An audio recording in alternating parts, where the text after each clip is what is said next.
एक शंकर नाम के भगत थे, बड़ी श्रद्धा विश्वास पूर्वक शालिग्राम भगवान की आराधना करते थे। गंडकी नदी के किनारे एक गांव था, वहां उनका जन्म हुआ था। ब्राह्मण कुल में जन्म हुआ, बड़े धर्म से चलते थे। पर ब्राह्मणों का क्या, तप ही धन होता है। तो एक जमींदार ठाकुर थे, वो उनको रोज सीधा देते और अपने मंदिर की सेवा में भी उनको, और एक पाठशाला खुलवाई थी संस्कृत की, तो कुछ अर्थ भी देते थे और गुरु की तरह उनको मानते थे शंकर भगत को।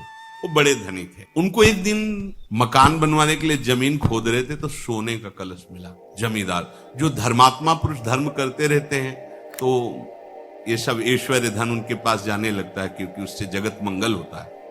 तो उन्होंने पंडित जी से पूछा, ये स्वर्ण मिला हुआ है, उस समय करोड़ों की लागत का। तो उन्होंने कहा कि आप भगवान सूर्य का मंदिर बनवाएं, कुछ हिस्से से अपने परिवार की और उन्नति के लिए रख लीजिए, पर उसका 1/3 हिस्सा मंदिर में लगवाएं। कुछ दिनों बाद जो जमींदार थे वो पधार गए, तो उनका जो बड़ा लड़का था वो बहुत ही दुष्ट स्वभाव का था। केवल उनके भय से वो चुपचाप रहता था, दुष्टता उस समय भी करता था। अब तो पिता गए, तो उसे पता था स्वर्ण राशि का भी, मंदिर बनाने के लिए ऐसा ऐसा। तो उसने पूरी नकली दस्तावेज तैयार किए, उसमें अपने पिता के दस्तखत कर दिए और उसमें लिख दिया कि मैं अपने बड़े बेटे को पूरे स्वर्ण का अधिकार देता हूं, वो जो चाहे सो कर सकता है, और दस्तखत अपने पिता के। जब बंटवारे का समय आया तो भाइयों ने बात रखी कि पिता ने कहा था उस स्वर्ण राशि को सूर्य मंदिर बनवाना है और इसके साक्षी हैं शंकर भगत। नहीं, अंतिम समय एकांत में पिता ने केवल मेरा ही अधिकार रखा, आप कागज देख लीजिए। और ऐसे दस्तखत संभाल के किए थे कि बिल्कुल वैसे ही पिता के जैसे। गांव के लोगों के सामने पंडित जी को बुलाया। पंडित जी ने कहा, नहीं, हमसे तो उन्होंने यही कहा था कि सूर्य मंदिर बनेगा, ऐसा ऐसा। दिखाओ कागज। कागज दिखा, वो कहा ये दस्तखत भगत के नहीं, सेठ के नहीं, क्योंकि हम बहुत नजदीक रहे, उनको देखा है, उनके दस्तखत ऐसे नहीं। तो बड़े लड़के ने कहा कि हाँ, तुम ही तो एक ज्ञानी हो, ये कैसे तुम झूठ कह सकते हो। वो उठ कर चले। लड़के ने बड़े विचार किया कि अच्छे अच्छे घूस में फिसल जाते हैं, इसको कुछ घूस देंगे और अपने अनुकूल करें। उसके घर गए, प्रणाम किया। पंडित जी ने सोचा, इस दुष्ट का स्वभाव कैसे बदल रहा है। और बहुत मीठी मीठी, अगर दुष्ट मीठी मीठी बातें भी करे और झुके तो ऐसे समझो जैसे सांप झुक रहा है। अगर सांप हटकर पीछे झुक रहा है तो वो वार करेगा, सिंह झुक रहा है तो छलांग लगाएगा, ऐसे ही दुष्ट झुक रहा है तो तुम्हारे नाश के लिए झुक रहा है, वो प्रणाम नमस्कार दे। हुआ, पंडित जी इतने दिन हो गए हमारे पिता की भी पंडिताई करते हुए, पूजा करते हुए, मिला क्या? एक सीधा जो हमारे घर से जाता है उसी से भोजन तुम्हारा होता है, माला माल हो जाओगे। आधा आधा, आधा सोना आपका, आधा हमारा। असलियत यही कि हमने जालसाजी की है, दस्तखत हमने किए, अब मान जाओ।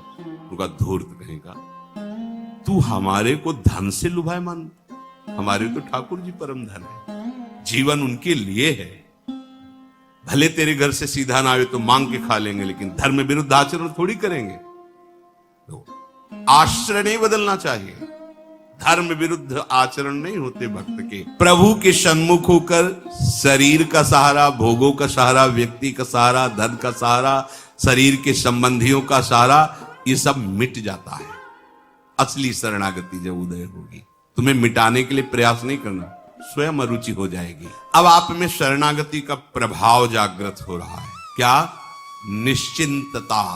जब भक्त अपनी मान्यताओं को, अपनी मानी हुई समस्त संपत्ति को, वृत्तियों को प्रभु के हवाले कर दिया, समर्पित कर दिया, लोक परलोक की कोई चिंता उसके हृदय में नहीं रह जाती। मेरा जीवन निर्वाह कैसे होगा, मैं कहाँ रहूंगा, बीमार होऊंगा तो मेरी सेवा कौन करेगा, मेरी दशा क्या होगी, मेरी गति क्या होगी, ये चिंता शरणागत में बिल्कुल नहीं रहती।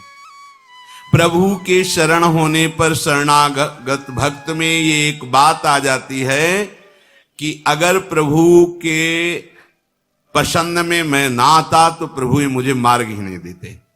जब मार्ग दे दिया शरणागति का मतलब वो मुझे अपनाना चाहते हैं। अब अपनाना चाहते हैं तो पहले तो हम बहुत गंदे थे, अब तो उसके दाग रह गए हैं, तो गंदगी में स्वीकार किया है मुझे।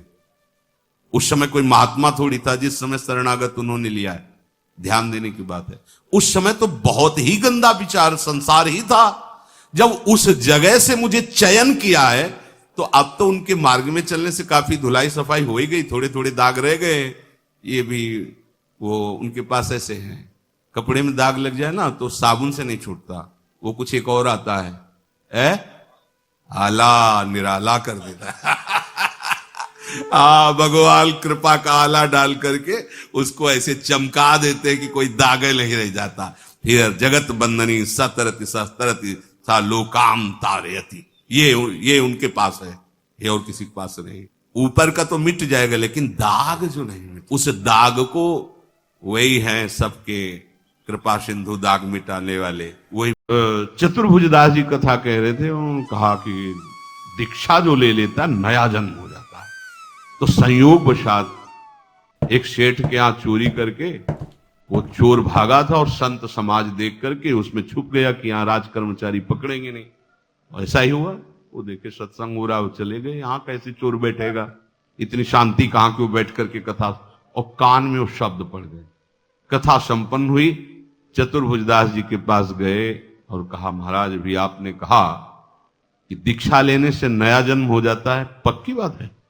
हाँ। सारे पाप नष्ट हो जाते हैं? हाँ।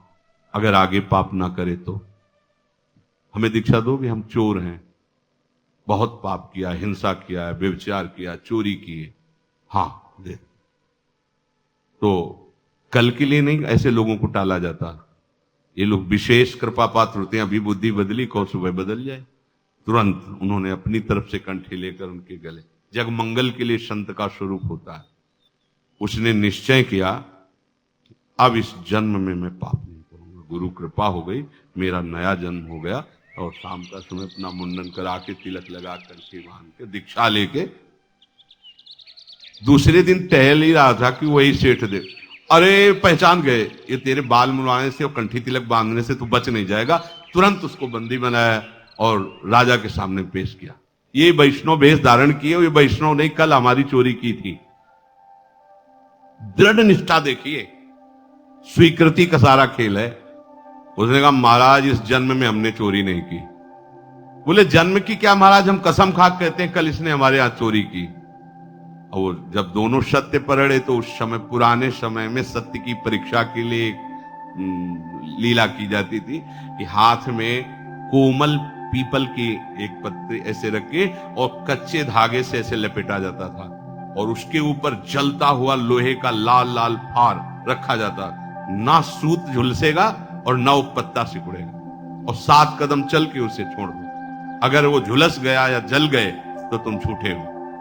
वो प्रयोग किया गया, उसके हाथ में रखा गया और कहता गुरुदेव ने कहा था कि दीक्षा के बाद नया जन्म होता है। इस जन्म में मैंने कोई पाप नहीं किया।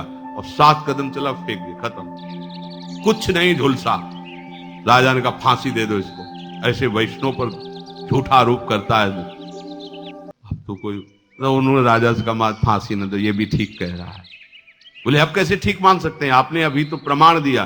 बोले नहीं, वो इस जन्म की बात है ना, कल तक हमारा दूसरा जन्म था, हम कल तक चोर ही थे। हाँ, आज हम गुरुजी से दीक्षा ली तो अब हमारा नया जन्म। अब मिलाओ अपने वो चतुर्भुजदास जी का फिर शिष्य। आप देखो स्वीकृति, अभी तक हम पापी नीच अधम सब थे, पर आज से हम भगवान के शरणागत हैं। अब हमारी जिम्मेवारी प्रभु के ऊपर है, हमारी जिम्मेवारी अब हमारे ऊपर नहीं है। हमारे कल्याण की, हमारी पवित्रता की, हमारी साधुता की, हमारे जीवन सारी जिम्मेवारी मेरे प्रियालाल के ऊपर। बस निश्चिंत हो जाओ, हरि गुरु आश्रय ले।